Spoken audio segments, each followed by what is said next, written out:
오늘 본문에서는 한 여자가 잡혀 끌려오게 됩니다. 3절 말씀 보시면 서기관들과 바리새인들이 음행 중에 잡힌 여자를 끌고 와서 가운데 세웠다고 이야기합니다. 그녀의 제목은 음행입니다. 간음이죠. 음행 중에 잡혀온 이 여자가 오늘 본문에 등장합니다. 예수님께 끌고 와서 사람들이 다 보는 가운데에 세워놓았습니다. 서기관들과 바리새인들은 그녀가 간음 중에, 음행 중에 잡혔다고 말합니다. 그렇다면 그녀는 옷이나 제대로 입고 있었을까요? 음행 중에, 그러니까 음행이 다 끝나고 어떤 다른 일들을 하다가 식사를 하다가 잡혀온 것이 아니라 음행 중에 잡혀왔다고 오늘 기록합니다. 아마 옷도 제대로 못 입었을 것입니다. 알몸을 보이며 수치감을 느끼기에 충분한 상황이었을 것입니다. 수많은 사람들이 모여있는 곳에 공개 처형을 마치 당하듯이 끌려와 가운데에 세움을 당했습니다. 그 여인을 지켜보는 수많은 사람들은 아마 수군거렸을 것입니다. 간음했대. 저 여자 어디서 본 것 같은데? 네가 알던 사람 아니야? 남편이 있었나? 저 여자는 행실이 올바르지 못하다고, 돌맞아 죽어도 싸다고. 그 여자는 법정에 서기도 전에 사람들의 시선으로 판단을 받고 난도질 당하는 기분이었을 것입니다. 그 간음하는 현장에서 잡혔다면 차라리 죽고 싶을 정도의 수치감, 모욕감, 그녀를 지켜보고 있다가 그녀를 잡아왔던 그들 앞에, 그리고 그녀를 광장 앞에, 그 가운데, 수많은 사람들이 모여있는 그 가운데에 세워놓았던 그 상황 속에서 그녀는 사람들의 시선에 맞아 죽는 기분이었을 것 같습니다. 이 말씀을 조금만 깊게 생각해 보면 그냥 한 음행 중에 한 여자가 잡혀온 사건이 아닙니다. 이상한 점이 있습니다. 바리새인과 서기관들은 그녀가 음행 중이라는 것을 어떻게 알았을까요? 음행이라는 것은 은밀하게 보통 이루어집니다. 저는 음행하는 사람입니다. 저 음행할 것입니다. 이렇게 누군가에게 대놓고 강구하지 않습니다.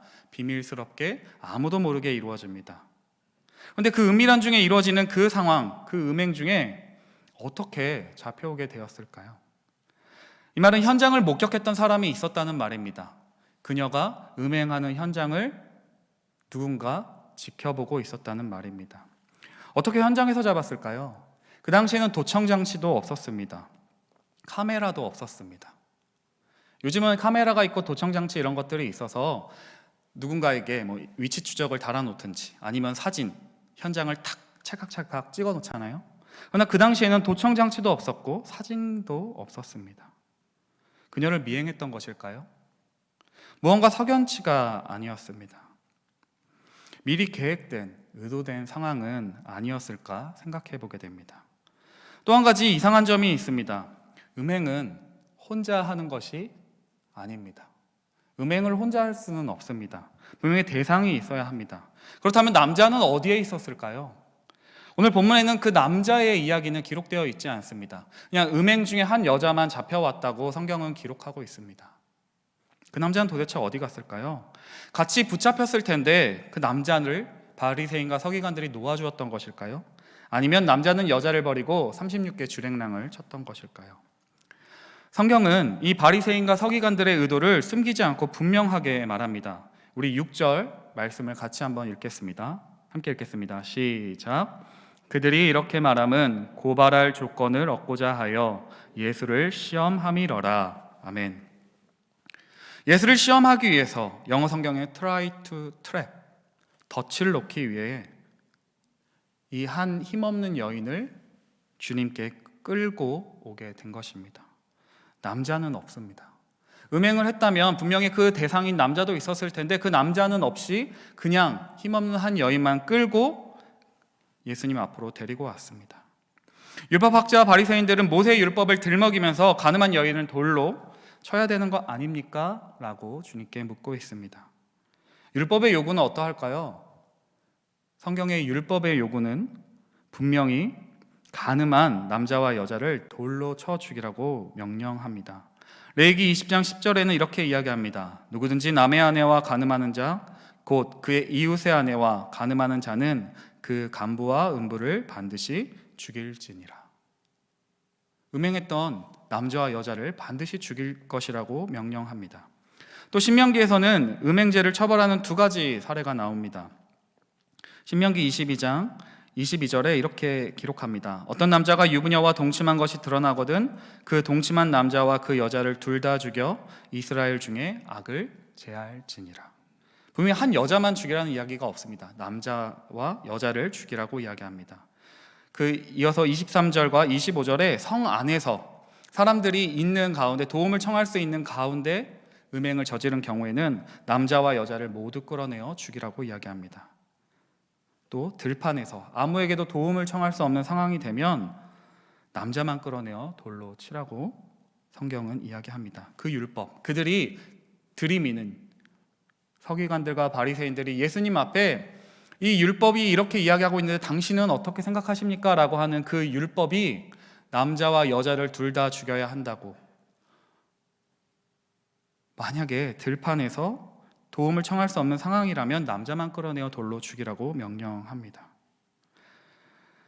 이 사건을 제대로 처리하려면 성 안에서 음행한 경우이기 때문에 율법학자와 바리새인들은 예수 앞에 남자와 여자 두 사람을 끌고 와야 했습니다. 만약 여자가 약자로서 피해자였다면 남자만 끌고 왔어야 합니다. 그것이 모세의 율법의 명령입니다. 그러나 그들은 힘없는 여자만 끌고 왔습니다. 당시의 서기관들은 오늘날로 말하면 윤리학자, 신학자, 교수, 법학자 이런 역할들을 했던 사람이라고 생각할 수 있습니다. 그러니까 굉장히 사회적인 지위와 법을 집행할 수 있는 권한을 갖고 있었던 사람입니다. 근데 그들이 이야기하는 이 율법의 요구를 그들은 제대로 시행하지 않고 있습니다. 현장에서 잡았다고 하는데 남자는 보이지 않고 여자만 끌고 온 그들의 행동은 비열합니다. 그들의 행동은 천하고 졸렬합니다. 음흉합니다. 율법학자라고 하는 자들이, 법을 제정하고 집행하는 이들이 법을 무시하고 악용하는 모습입니다.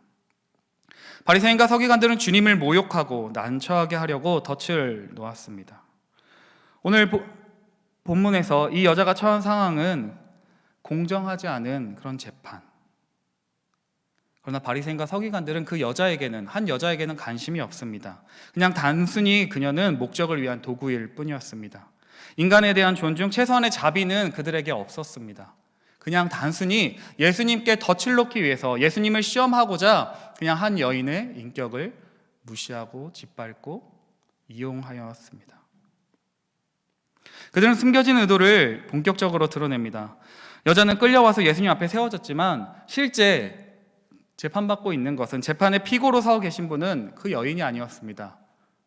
주님이었습니다. 바리새인과 서기관들이 노리는 것은 여인이 아니라 주님이었기 때문입니다. 예수님을 시험대에 올려 더 크게 고발하기 위한 구실이었습니다. 4절 말씀에 이렇게 이야기합니다. 선생님, 이 여자가 간음하다가 현장에서 잡혔나이다. 5절, 모세는 율법에 이러한 여자를 돌로 치라 명하였거니와 선생은 어떻게 말하겠습니까? 우리가 아까 이야기했던 것처럼 모세의 율법은 돌로 치라고 명령합니다. 그럼 당신은 어떻게 말하겠습니까? 그들의 질문에는 의도가 담겨져 있습니다. 자비를 강조했던 예수님께서, 그 자비와 긍휼을 강조했던 예수님께서 모세의 율법을 거부하는 결정을 할 것인지, 아니면 모세의 율법을 인정함으로써 그 한 여인에 대한 자비로움을 거둘 것인지를 시험하는 것이었습니다. 만약에 모세의 율법대로 돌로 치라고 한다면 예수님은 그 자비로움을 거두는 꼴이 되겠죠. 또 그 여인에게 자비를 베풀어 준다면 모세의 율법을 무시하는 행동이었습니다. 또 한 주석에서는 이렇게 이야기합니다. 예수님께서 만약에 정죄하라고 율법대로 죽여야 한다고 말한다면 당시 그 로마의 통치를 받고 있었던 그 이스라엘 상황 가운데 생사에 관해서 결정권은 로마법이 결정한다고 합니다. 그러니까 다시 말하면 예수님께서 그 여자를 정죄한다고, 모세 율법대로 돌로 쳐 죽여야 한다면 로마의 질서를 위반하게 되는 상황이 되는 것이었습니다. 그리고 예수님의 대답이 용서하라고 한다면 모세의 율법을 반대하는 자, 율법에 위배된 자였습니다. 어떠한 견해를 따르든지 중요한 것은 그들이 이렇게 질문한 것은 예수님을 시험하기 위함이었습니다. 예수님을 시험하려고 그들은 질문합니다. 그렇다면 여러분과 저는 어떠하십니까? 오늘 이 한 여인을 이렇게 바라보면서 우리는 그 여인을 심판했던 서기관들과 바리새인 또 그 군중 중에 한 사람은 아닐까요? 심판자의 자리에 앉아서 서서 구경꾼의 자리에서 수군수군 비방하는 소리를 하고 있지는 않으십니까? 요즘 많이 이렇게 보게 되는 온라인상에서 막 댓글들로 또 그냥 우리가 그냥 일상생활 가운데서 어떤 누군가의 관계 가운데서 무심코 던지는 그런 말들로 인해서 쉽게 비방하고 판단하고 남의 상처와 허물을 거듭 말하는 자는 우리가 아닌지 생각해 보아야 할 것입니다. 우리가 남의 불행과 허물을 말하기를 좋아한다면 주님보다 사단의 모습을 더 닮은 것은 아닐까요? 만약에 여러분들이 그 자리에 그 현장에 있었다면 무슨 생각을 하고 계시겠습니까? 당연히 그 여자를 죽여야 한다고 생각하십니까? 어떤 분들은 당연히 저렇게 더러운 여자는, 음행한 여자는 돌로 죽여야 한다고 외치고 있을 것입니다. 또 어떤 분들은 그래도 너무 불쌍하다라고 할지도 모릅니다. 그런데 중요한 것은 우리가 늘 그 삼자의 자리에 서서 나와는 아무런 상관이 없는 것처럼 그 자리에 서서 심판할 것인가, 그 여자를 심판할 것인가, 아니면 용서할 것인가 생각하고 있다는 것입니다. 만약에 이 여인이 나라면, 만약에 나의 자녀라면 여러분이 이 여자를 향하여 생각했던 견해를 바꾸시겠습니까? 이것이 나의 문제, 나의 자녀의 문제, 나와 직간접적으로 연관된 문제라면 우리의 생각이 바뀌지 않겠습니까? 혹시 나와 상관없는 일처럼, 상관이 아무것도 없는 것처럼 판단하고 계시지는 않으십니까? 우리는 내 안의 더러움과 불법은 보지 못하고 한 여자를 돌로 치라고 명령하기도 하고 너무 쉽게 그 여자를 비난하고 판단하고 생각합니다. 거기 서 있는 수많은 사람들 중에 어느 누구도 이 판결은 지금 불합리하다고, 여자만 끌려온 그 상황이 불의하다고 말하지 않았습니다. 우리가 사는 이 땅에서도 이러한 경우가 너무나 많은 것 같습니다. 불의한 재판, 공정하지 못한 상황들 가운데서 우리는 타인의 고통과 아픔을 들여다볼 생각을 하지 못합니다. 그리고 너무 쉽게 그냥 한 뉴스의 한 단면만을 보고, 한 소식의 단면만을 보고 쉽게 판단하고 비난합니다. 혹시 우리의 모습이 너무 쉽게 타인에 대해 비난하고 판단하고 정죄하고 있지는 않은지 한번 돌아보실 수 있기를 바랍니다. 그들은 덫을 놓기 위해 질문했습니다. 그들의 질문에 예수님께서 한 퍼포먼스로 대답하십니다. 예수님께서 이렇게 행동하십니다. 6절 하반부인데요. 예수께서 몸을 굽히사 손가락으로 땅에 쓰시니. 예수님께서 그들의 질문 앞에 당신 어떻게 하겠습니까? 한 질문 앞에 아무런 말씀도 하지 않으시고 땅에 엎드려 몸을 굽히시고 손가락으로 땅에 무언가를 쓰셨습니다. 무엇을 쓰셨을까요? 그들의 질문에 답변을 생각할 시간이 필요했던 것일까요?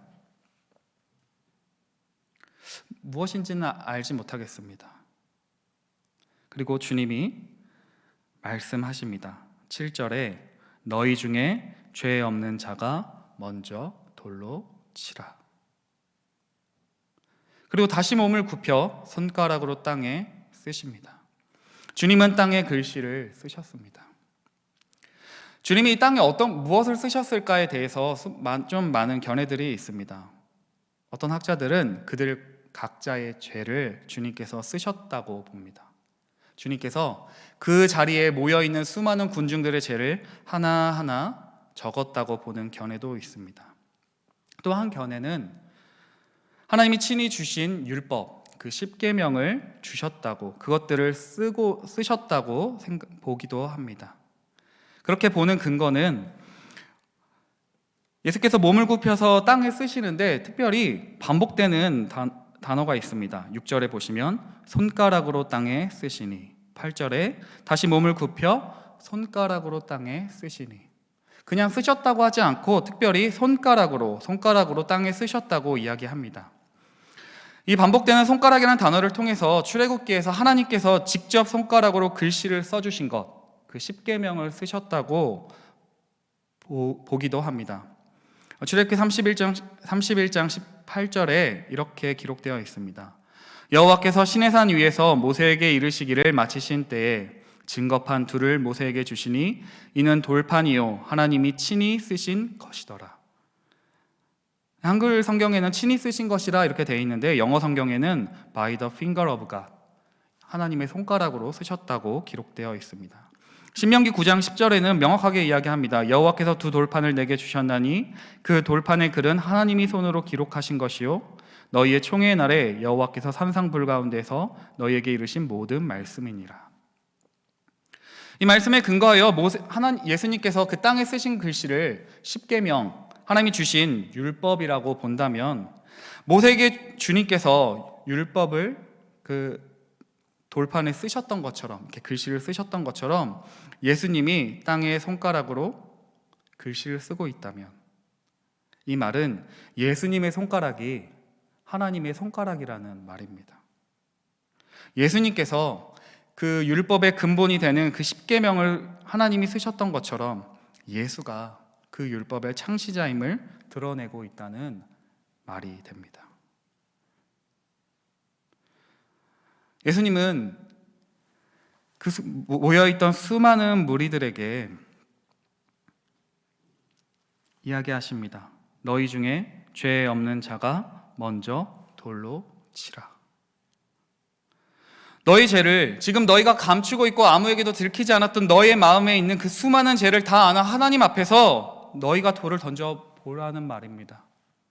사람들은 속일 수 있어도 하나님은 속일 수 없다 말씀하고 계십니다. 좀 더 나아가 하나님이신 예수님께서 친히 글씨를 쓰신 행위가 십계명이라면 하나님의 법, 그 율법의 기준으로 볼 때 너희 중에 죄 없는 자는 아무도 없다는 말입니다. 죄 없는 자가 먼저 돌로 치라고 주님이 말씀하십니다. 죄 없는 자가 있을까요? 너희 중에 죄 없는 자가 먼저 돌로 치라. 누군가를 심판하기 위해서는 그들도 죄가 없어야 했습니다. 심판관이 될 수 있는 조건은 죄가 없는 것입니다. 너희 중에 이 여인의 죄를 심판할 자격이 있는 사람이 누가 있는가? 아무도 없다고 주님이 말씀하시는 것입니다. 바리새인과 서기관들은 율법을 가지고 주님께 나왔습니다. 율법의 명령에 따르면 이 여자는 돌로 쳐야 합니다. 그러나 주님은 말씀하십니다. 너희 중에 죄 없는 자가 먼저 돌로 치라.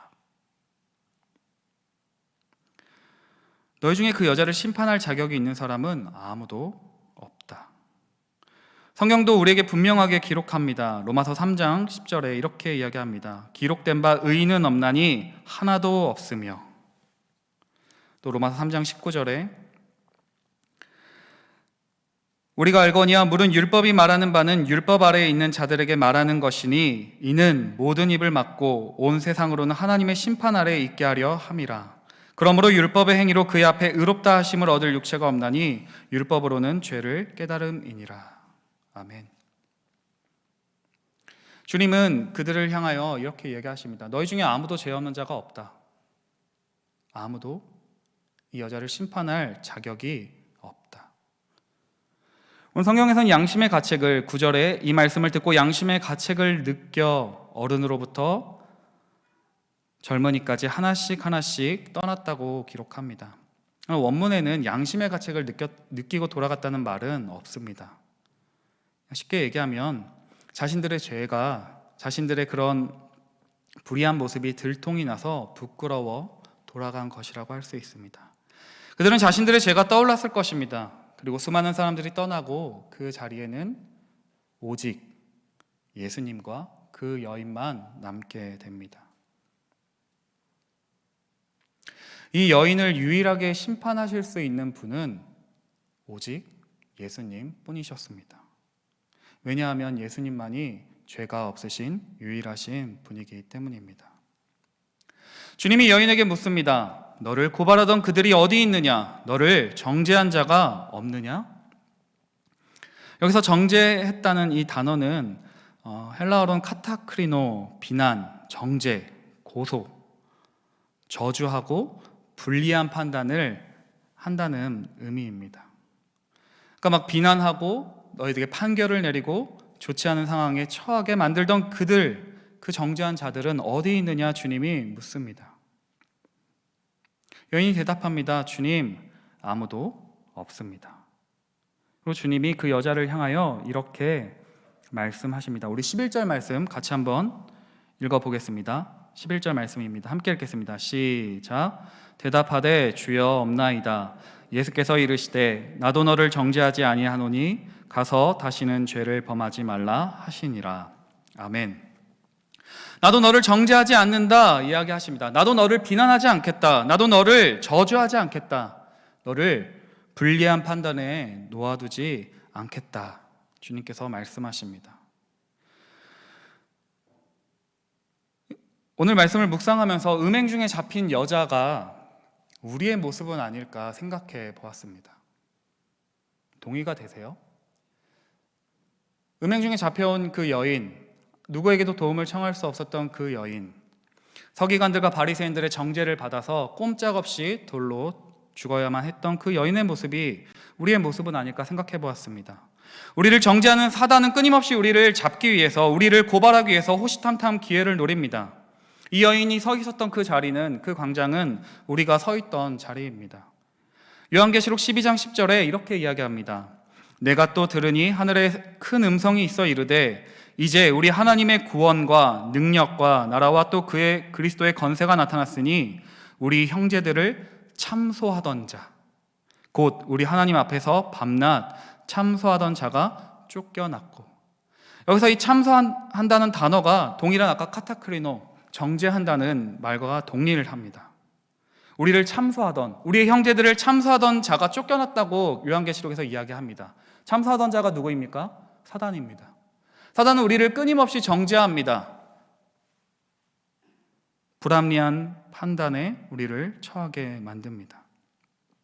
우리를 끊임없이 참소하며 너 죄를 보니까 너 죽을 수밖에 없다고, 너 하나님이 누구도 너를 도와줄 사람이 아무도 없다고, 너 같은 자가 어떻게 하나님 앞에 거룩한 자로 살 수 있겠냐고 우리를 끊임없이 참소하고 정죄합니다. 그러나 주님이 그 여인을 향하여 이렇게 말씀하십니다. 나도 너를 정죄하지 아니한다. 단순히 나는 너를 정죄하지 않겠다 선언하시는 것이 아닙니다. 그 문제에 대해서 해결해 주십니다. 우리는 죄 가운데 죽을 수밖에 없었던 운명이었습니다. 죄로 인하여 심판받을 수밖에 없는, 영원한 형벌을 받을 수밖에 없는 우리였습니다. 그러나 주님이 우리를 정죄하지 않겠다고 말씀하십니다. 그리고 그 죄의 책임을 주님이 다 지셨습니다.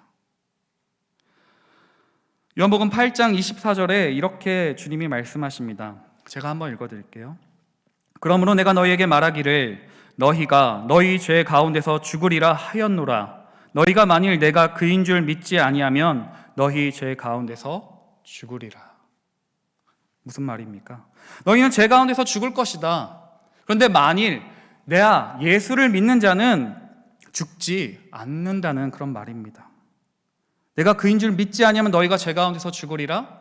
다시 바꿔 말하면 내가 그인 줄 믿는다면 너희는 죄 가운데서 죽지 않는다고 주님이 말씀하십니다. 주님이 이 땅 가운데 오신 것은 우리의 죄의 책임을, 죄의 형벌을 다 갚아주시기 위함 아니었습니까? 단순히 예수님은 선언만 하지 않으십니다. 죄의 형벌을 다 감당해 주십니다. 그래서 사도 바울은 로마서 8장에서 이렇게 이야기합니다. 그러므로 이제 그리스도 예수 안에 있는 자에게는 결코 정죄함이 없나니 이는 그리스도 예수 안에 있는 생명의 성령의 법이 죄와 사망의 법에서 너를 해방하였음이라. 아멘. 그러므로 이제 그리스도 예수 안에 있는 자에게는 결코 정죄함이 없답니다. 너희를 참소하던 자, 주님이 나를 정죄하지 않겠다고 말씀하십니다. 예수 안에 있는 그 생명의 성령의 법이 우리를 죄와 사망의 법에서 해방, 자유하게 해 주셨습니다. 로마서에서는 계속해서 이야기합니다. 누가 우리를 고발하리요? 하나님께서 우리를 의롭다 칭하셨는데 누가 우리를 고발하리요? 이렇게 자신 있게 이야기합니다. 예수 안에서 우리는 더 이상 정죄받지 않습니다. 죄와 사망의 법에서 해방되었습니다. 그녀는 죄의 형벌로부터 자유를 선언받았습니다. 우리도 예수 안에서 자유를 얻었습니다. 그런데 주님의 말씀이 여기서 끝나지 않습니다. 우리 아까 읽었죠? 나도 너를 정죄하지 아니하노니 가서 다시는 죄를 범하지 말라. 나도 너를 정죄하지 않는다 말씀하셨던 주님이 명령하십니다. 가서 다시는 죄를 범하지 말라. 분명히 그녀는 간음을 했습니다. 죄인이었습니다. 그녀가 불합리한 판결을 받았지만 그녀의 죄가 사라지지는 않습니다. 물론 이전의 죄를 분명하게 지었습니다. 그런 그녀에게 주님이 나도 너를 정죄하지 않겠다. 그리고 가서 다시는 죄를 범하지 말라고 명령하십니다. 그녀에겐 이제는 책임이 주어졌습니다. 죄의 형벌로부터 자유함을 얻었습니다. 그런데 그녀가 다시는 죄를 범하지 않아야 할 책임이 그녀에게 주어졌습니다. 예수님은 우리를 자유하게 하시는 분이십니다. 하나님만이 우리를 죄로부터 자유케 하십니다. 우리가 예수님을 믿게 될 때, 예수님을 만나게 될 때 죄로부터, 죄의 책임으로부터, 죄의 형벌로부터 자유를 허락받습니다. 여러분과 저는 이제 죄의 형벌로부터 자유합니다. 우리는 정말 자유하게 살아갈 수 있습니다. 주님, 내가 오늘 자다가 내일 죽어서 저 하늘나라에 올라간다면 나 지옥 가는 거 아니야? 나 심판받는 거 아니야? 불안하며 두려워 떨지 않아도 됩니다. 왜냐하면 지금 나의 어떠함과 상관없이 나를 정죄하지 않으시는, 나를 의롭다 칭하시는 하나님이 계시기 때문입니다. 죄의 형벌로부터 자유함을 얻은 우리에게는 무엇을 위한 자유가 생겼습니다. 그것은 하나님의 말씀에 순종할 수 있는 자유가 생겼습니다. 내가 형벌받을까봐, 내가 이 율법을 지키지 않으면 구원받지 못할까봐 이 율법을 붙잡고 지키는 것이 아니라, 그렇게 복종하는 것이 아니라 하나님을 사랑하기 때문에, 나를 구원해 주신 그 하나님의 사랑이 너무나 커서 하나님을 사랑하고 이웃을 사랑할 자유가 우리에게 주어졌습니다. 거룩하게 살아가야 할 책임이 여러분과 저에게 주어졌습니다. 예수 안에 있는 자는 그리스도의 법, 하나님의 통치 아래 살아가게 됩니다. 여러분, 예수 그리스도의 법 아래 살아가고 계십니까? 예수 안에 자유함을 얻으셨습니까? 그렇다면 여러분과 저는 이제 하나님의 말씀에 순종할 수 있습니다. 기꺼이 순종할 수 있습니다. 하나님의 말씀은 우리에게 더 이상 무거운 짐을 지게 하고 우리를 너 그렇게밖에 못 살지 정죄하는 도구가 아닙니다. 그리스도의 십자가 은혜 안에서 거룩을 향하여 거룩하신 주님을 닮아가는 삶을 살 수 있게 하는 나침반이 되어줍니다. 빛 대신 주님을 따르는 자는 어둠에 다니지 않습니다. 오늘 8장 12절에서 이렇게 이야기하시죠. 주님이 나는 세상의 빛이니 나를 따르는 자는 어둠에 다니지 아니하고 생명의 빛을 얻으리라. 다시는 죄를 범하지 말라고 이야기하십니다. 주님을 따르는 자는 그의 합당한 열매, 그 생명의 빛의 열매를 맺게 됩니다. 사랑하는 성도 여러분, 우리를 정죄하지 않으시는 분, 삶과 죽음, 자유와 죄를 정하실 수 있는 그 주님 안에서 참된 자유를 누리시기를 바랍니다.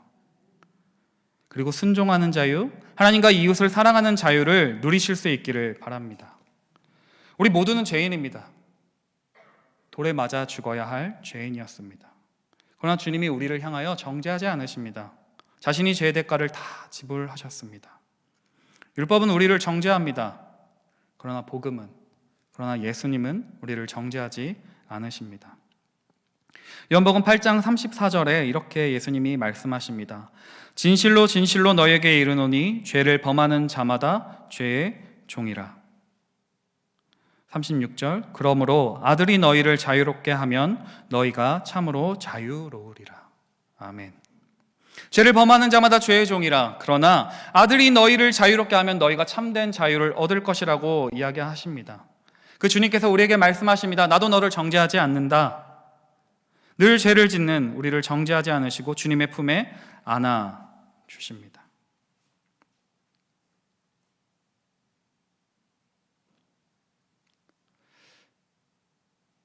음행 중에 잡힌 여인, 그녀를 버리고 떠나갔던 남자, 그건 세상의 수많은 것들이 아닐까요? 우리에게 손짓하면서 내가 너를 지켜줄게 라고 말하는 수많은 것들, 우리를 지켜주고 정죄로부터 피하게 해줄 것 같은 그 수많은 것들, 그러나 그것은 우리를 자유롭게 하지 못합니다. 심판대 앞에 섰을 때 우리를 버리고 도망갈 뿐입니다. 그러나 주님은 우리에게 찾아오셔서 무릎을 굽히시고 나도 너를 정죄하지 않는다, 가서 다시는 죄를 범하지 말라고 말씀하십니다. 예수를 만난 그 여인은 자유를 맛보았습니다. 우리도 그 자유를 누리며 살아가야 할 책임이 주어졌습니다. 혹시 죄의 형벌이 두려워서 복종하고 계셨다면, 나를 참소하는 그 사단으로 인해서 고통당하며 불안에 떨고 계셨다면 이제 참된 자유를 누리시기를 바랍니다. 이제는 주님을 사랑하기 때문에, 주님이 거룩하시니 나도 그 주님이 원하시는 그 일, 가서 다시는 죄를 범하지 말라, 그 말씀에 순종할 수 있는 여러분과 저의 삶이 되시기를 거룩하신 주님의 이름으로 축원합니다. 아멘. 기도하겠습니다. 사랑하는 주님, 그 여인이 있어야 할 자리가 내가 있어야 할 자리는 아닌가요? 우리의 대적 사단이 우리를 끊임없이 대적하고 정죄합니다. 하나님의 사랑을 의심하게 만들고 우리를 죄책감에 눌려 살아가도록 합니다. 주님, 이 시간 주의 말씀을 의지하며 주 앞에 나아갑니다. 나도 너를 정죄하지 않는다고 말씀하신 주님, 우리가 받아야 할 죄의 형벌을 대신 받아주셨음에 감사합니다. 더 이상 죄의 종노릇하며 살아가지 않게 하여 주시고 우리에게 주신 이 자유로 거룩하게 살아가게 하여 주시옵소서. 남을 판단하고 정죄하며 비난하기보다 허물을 덮어줄 수 있는 주님의 넉넉한 마음을 우리도 닮아가도록 도와주시옵소서. 주님이 계셔서 참 좋습니다. 든든합니다. 모든 것 주께 감사드리며 우리의 참된 주인 되시는 예수님의 이름으로 기도합니다. 아멘.